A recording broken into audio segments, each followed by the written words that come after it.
Hi everyone, it's Kathy Zilski. Welcome back to my YouTube channel. Today I have a fun card that is celebrating my best friend, my bestie. I actually have two besties and they do know about each other, so each of them is going to get a duplicate of the card you see here because that's how I roll. You have to. You have to treat them equally. You have to treat them equally.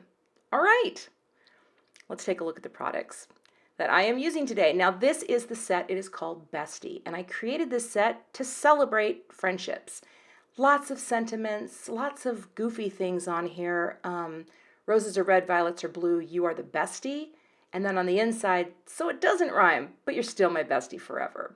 I just wanted to have it be a little playful and lots of different sentiments here, a little bee that you could color and make a pattern out of.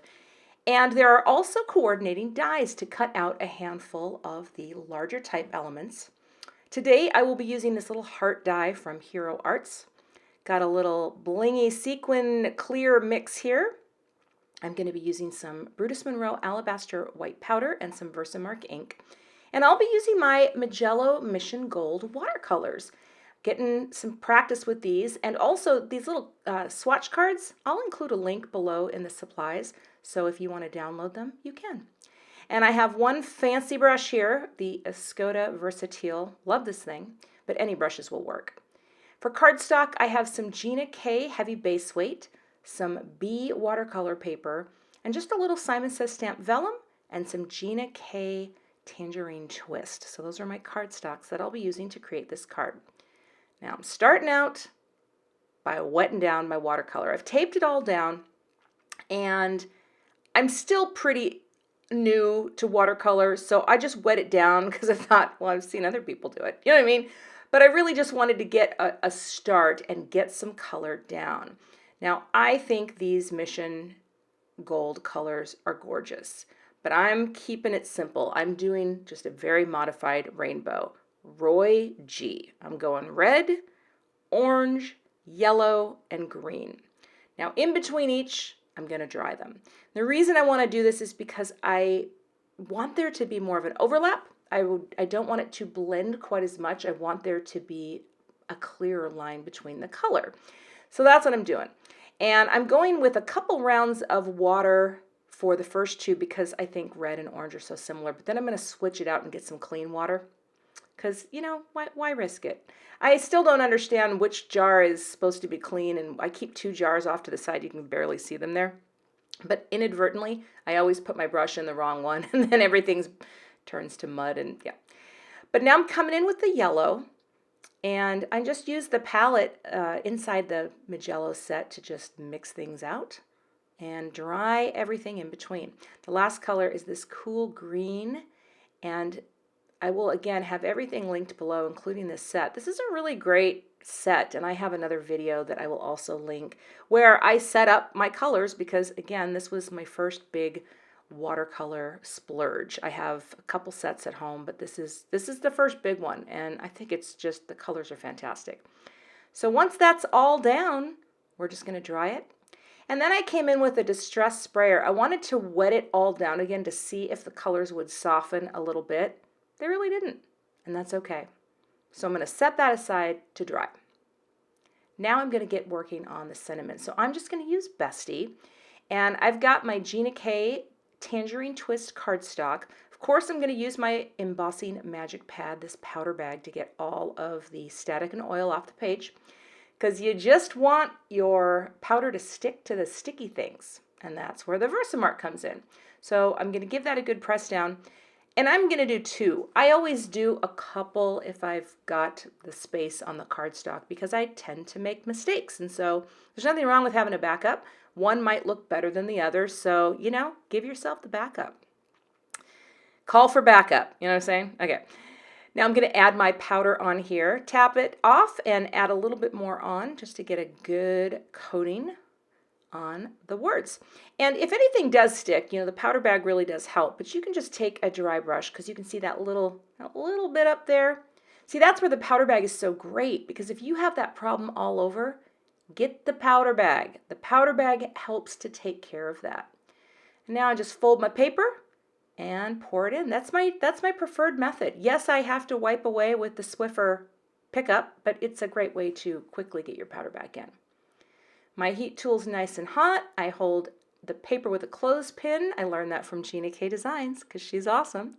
And my fingers don't burn. That's the more important thing. No burned fingers in embossing. This is not for the faint of heart, but that looks pretty good. Now, to cut out the words, here's the thing. I make a template. Another thing I learned from my friend Gina, but these word dies can be hard to place, and I don't like doing things multiple times to get it right. So if you create a little template, and I did this just using a scrap piece of vellum, you could use any just cheap paper. You frame it out so you can see exactly how you want that to cut. Tape that down, then you take your die and you just wiggle it until it locks right into that hole, so to speak, your opening.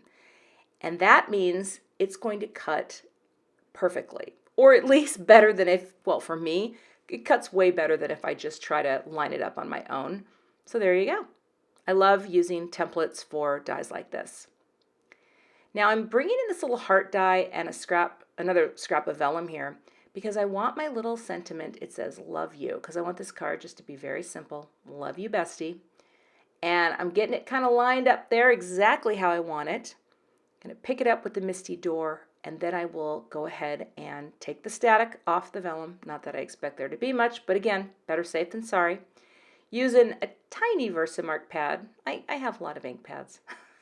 And stamping that down, the love you, getting the powder on there, tapping that off, and then this will heat set in like a blink, just barely, just like that. And now I'm going to reline up my die, put the word in there, and that just helps me to know where to cut it. All right. Now I'm going to trim my card base. This is 8.5 by 4.25. But what I wanted to show you was sometimes I put stuff on the inside. So I have the Tim Holtz Media Tools, and you can use this on the edge of your Misty to line things up. It's designed to work with Tim's glass media mat, which is what I'm filming on, but I found that you can use it for the Misty too.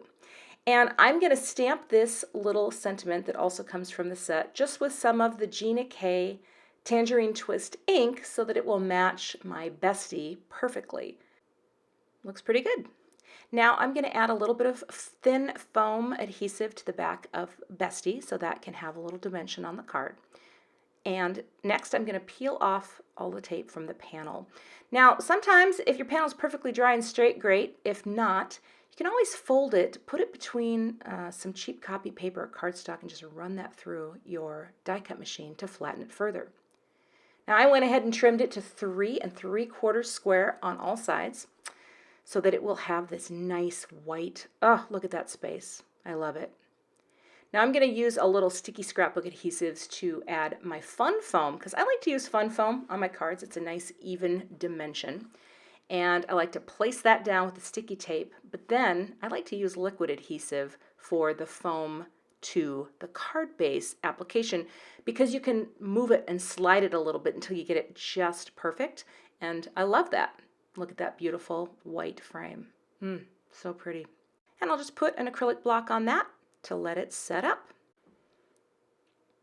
Time to build the card. Now I'm going to put a few little dots in red just where the Bestie is so that I make sure to add my glue in the right place. Speaking of glue, isn't this a cute little holder? I'm going to link this below as well, but it's someone from Etsy sent that to me to hold your bottles like this upside down. But I'm just using some glossy accents. Put a little strip there to hold it in place, and now place down the Bestie, which will also further hold it in place. But that way I know that glue's not going to seep out anywhere. And to finish off the card, I thought, you know what, I'm going to add a little just shiny sequins. These are my favorite mix of sequins. I love just the clear and the silver because I just think that's a really pretty look. Now, what good is an adorable square card without a matching envelope? Now, of course, you can put any square card into an A2 envelope and send it. Or you can do this. Take a 1/2 inch off each side of your A2 envelope. Very easy to do. And you're going to just open it up, peel off the little flaps on the inside, and if a little tears, it's no big deal because you're going to tape over this anyway. And I learned this from Gina K as well. It just changed my life. You're going to take some sticky score tape, something that is 1/8 of an inch, Just put a little strip on one side, repeat that for the opposite side, and again, trim off the excess.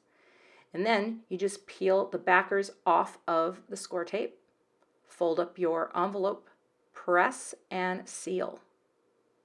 Didn't mean to infringe upon a trademark there, Jennifer McGuire. Anyway, then you're going to, if you want, round the corners, and I just have this little tonic trimmer, punch, and that gives you sort of that nice finished edge.